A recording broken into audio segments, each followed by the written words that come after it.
Really should have looked.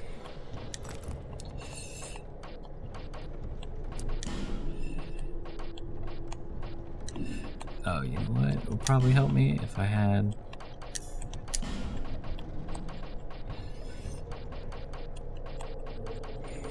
Oh crap, you know what? I didn't even get... Oh, I gotta go back! I'm so good at this game, you guys. You just don't even know. I actually missed out on a super good ring, and I'm sure somebody was screaming at me to get it, and I forgot what it was. Or forgot to do it. And the time it took... Crap. Actually, we could probably just do that now real fast.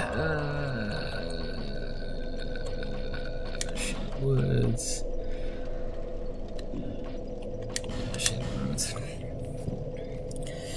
I forgot that after you proceed. God, that was a long time ago too. I need this ring. I don't know why I didn't think about it.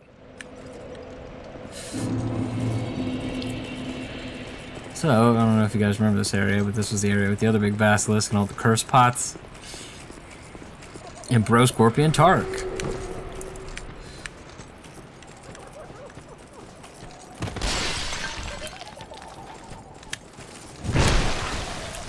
Oh, that does a lot of damage to them now. Pretty good.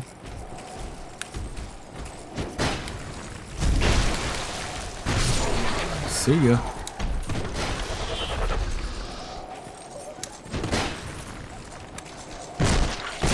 And home run swing. Excellent.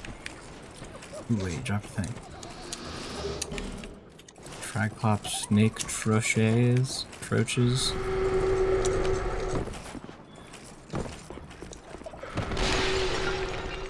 Please don't curse me. Okay. We can go here.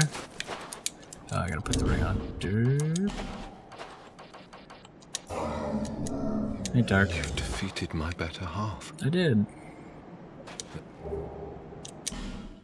What skill?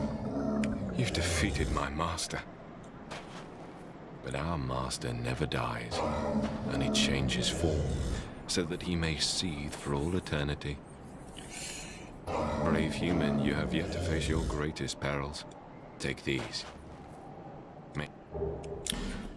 Okay, so there's a bit of loaded dialogue there from Tark. It's implied this is the dragon ring here. It says, Valuman, Knight of Drangleic, served the king by guarding the fort until his own demise, and was said to have cherished this ring throughout his life of service. Increased HP, stamina, maximum load, but it is easily broken. It's easily one of the best rings in the whole game, and it's the second one. I don't know where to find the first one. I can't even remember if there is one. But the third one we'll get later. It will actually be soon, but this will help me out a lot now. Put my ring of blades back on. So, for those who have never played the original Dark Souls, I really wish you would, because it's actually really, really good. There are the 4 great souls that we know of, which are the 4 bosses in Dark Souls, which I believe are the 4 Kings of Anorlando. Oh, hey, dude. How's it going, buddy? Just hanging out. The 4 Kings of Anorlando.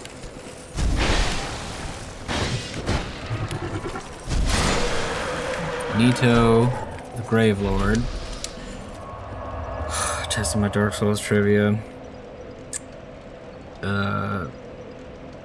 Seath the Scaleless. And the Witch of Izalith. So, as Dark Souls is based exclusively on cycles of birth and death, where death is never the final option, the souls are recreated and reborn. So the 4 great souls exist here, in this world as 4 other great souls. The Old Iron King, the Rotten, the Lost Sinner. Where's my 4th one?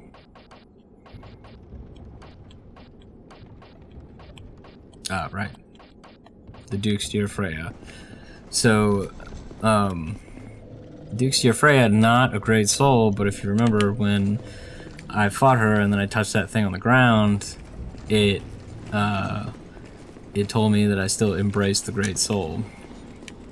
So in that area, if you remember, it led to Brightstone Cove Seldora and all that other stuff. And we finally managed to make it down there, and we fought the Duke's Dear Freya.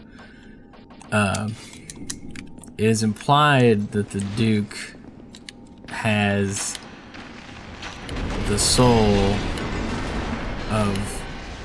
It's either the Duke's Dear Freya or the Duke himself, but it's implied that he is Seath the Scaleless. And what Tark was saying...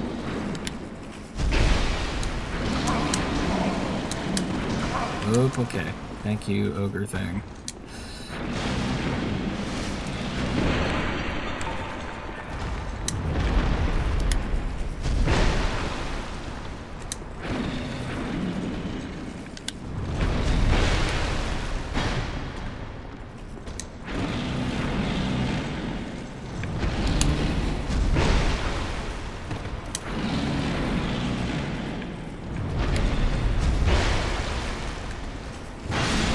Okay, that was close. I will take that life gem. So Seath the Scaleless betrays the dragons and allows and tells everyone else, the people of mankind and the other holders of the other souls, how to defeat the dragons, because he has no scales and he's not treated as a dragon. And so his reward was a whole archive of knowledge and books and you know, a kingdom kind of unto itself. And so Seath is experimenting and you know, learning as much as he can about magic and the nature of everything.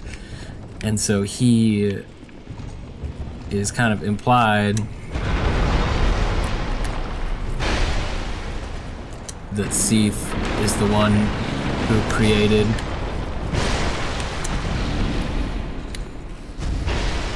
Man Scorpion Tark and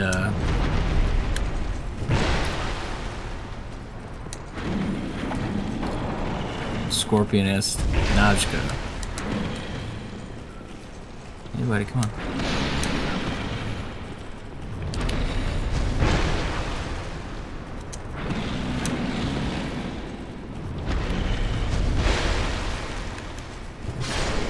Awesome. God, these guys are hard to kill.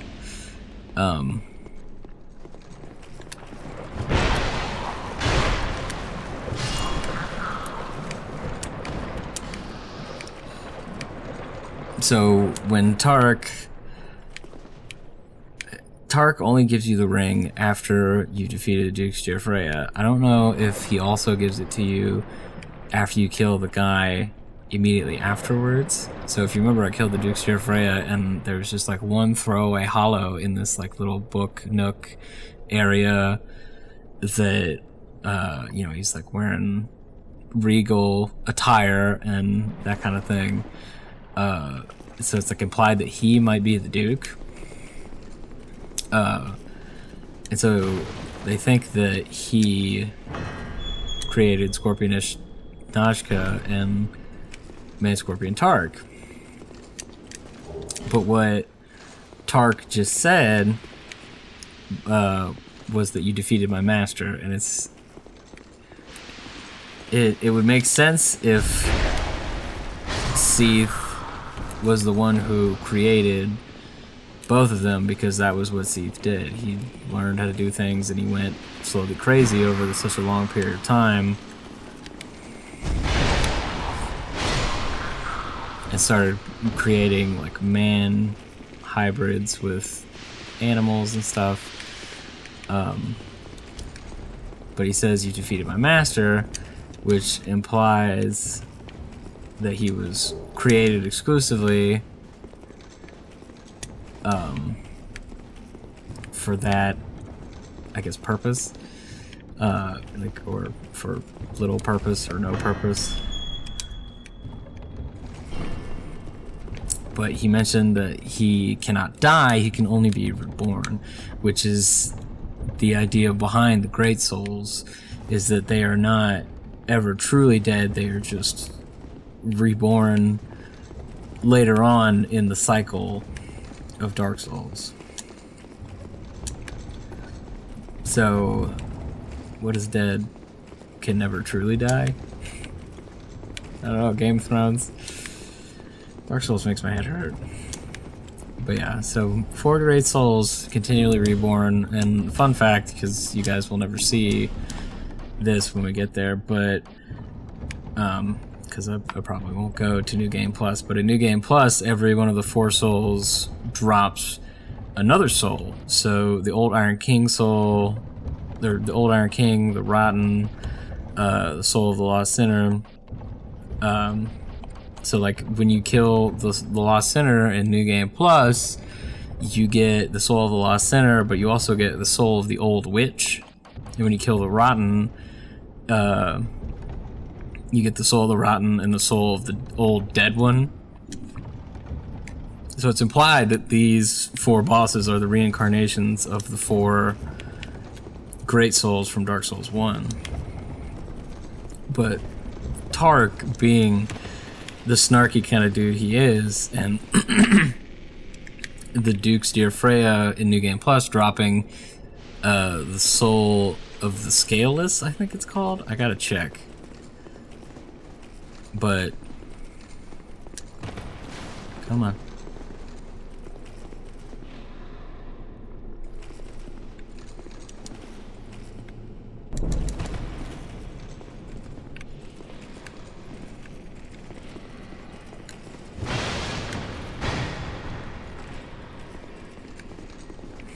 I can't remember if it's this door or another door. I guess we're about to find out.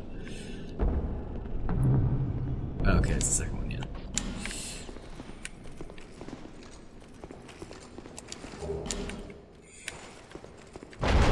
Oop.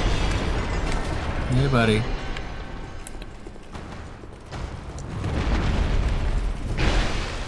Wow, it did nothing.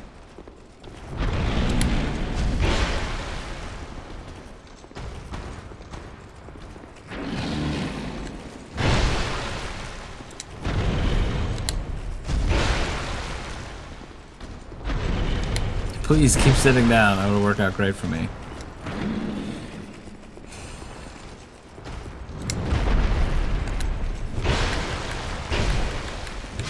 Yeah.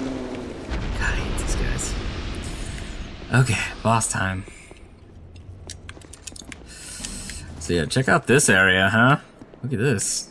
This is awesome. I love this because it's just like this crazy, like, dense forest. I'd be so interested in like a level that's like this. I mean, I know like the Shaded Ruins is kind of like this, but like just like a straight up forest like this with like these giant pillars in the middle. It would be super cool. Who's ready for a boss fight? What's up, dude?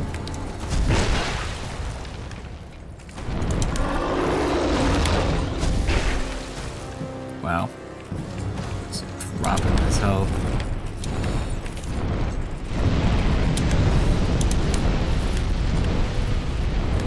Cannot believe that didn't hit me.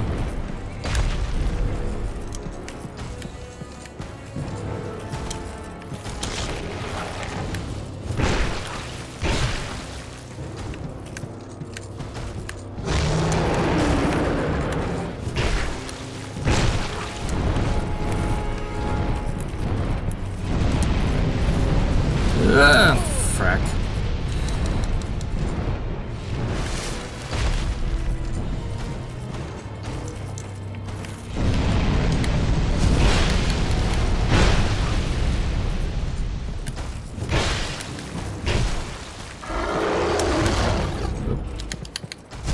did that hit me? Screw you, dragon. Victory achieved. Praise the sun. Awesome. So, not the world's toughest boss, but you'll see why in a little bit. I mean, look how cool this thing is. So, this is officially the end of Aldia's Keep, but you'll kind of see how like the weird lingering tendril kind of shoots forward to the next area, and I'll explain a little bit more about that. But, I mean, it's very clear that Aldia was experimenting on huge things, not only... And you'll notice, like, from the very beginning back here to the end, I mean, look at all this bloody cloth stuff. From the beginning, it's like a bunch of man-sized cages, human-sized cages, and then it starts getting, like, slowly bigger and bigger and bigger on the cage size. In the early, you know, there's a bunch, the early foyer areas, there's, like, men trapped in behind fog walls and people trapped in mirrors and stuff, and then you get to the next area, and it's... like the ogre things and the big, like, manticore guys trapped in there, and then giants experimented on, and then you get to here, and it's like a dragon-sized cage, and there's a dragon back here. And supposedly, according to Dark Souls 1, more or less, all the dragons are typically dead. I'm fairly sure that most of the dragons, if not all, are dead, besides Seath himself.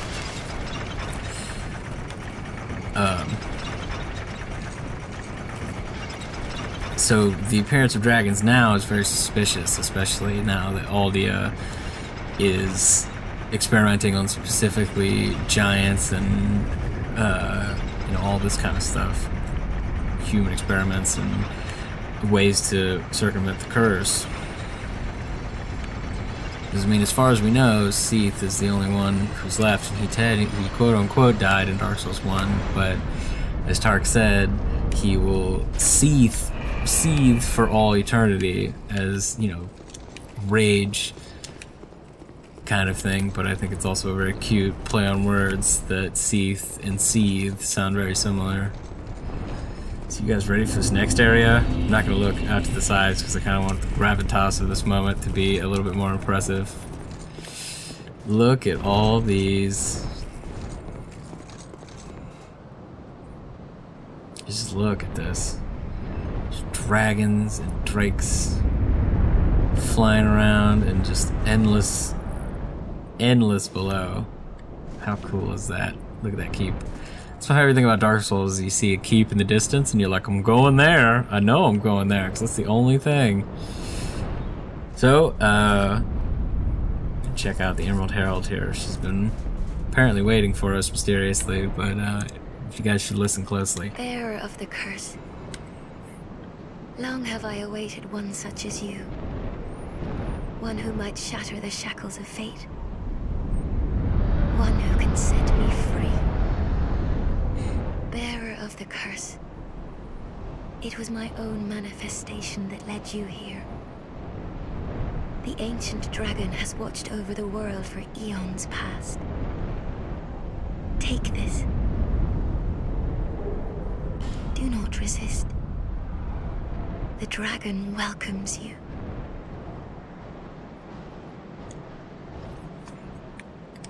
So very few lines from the Emerald Herald here, but if you notice, she sounds a little bit different than she did before. And it's implied by that line saying that her own manifestation led you here.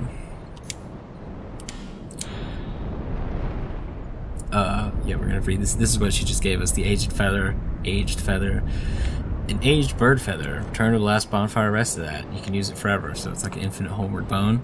This is the child of the dragons, sequestered away from the world. Imagine a world of boundless possibilities from the mere sight of a feather. So, if you haven't caught on, the Emerald Herald is born of man and dragon, is what she was told. So she may be the ultimate experiment. Aldia somehow bound dragon to human and created the Emerald Herald in some fashion. And I don't know if we know for sure, but yeah, God, look at all these bloodstains. and it require a bit more of a steadied lore hand than mine, because a lot of my stuff is speculation and half remembered. But yeah, very interesting stuff. The Emerald Herald shows up here at the Dragon area saying that you can be the one to free me, and she gives you the feather that allows you to go back. So she's been waiting for us. So we have proven ourselves, more or less, that we are capable of becoming the next monarch, as she asked us at one point in the very beginning.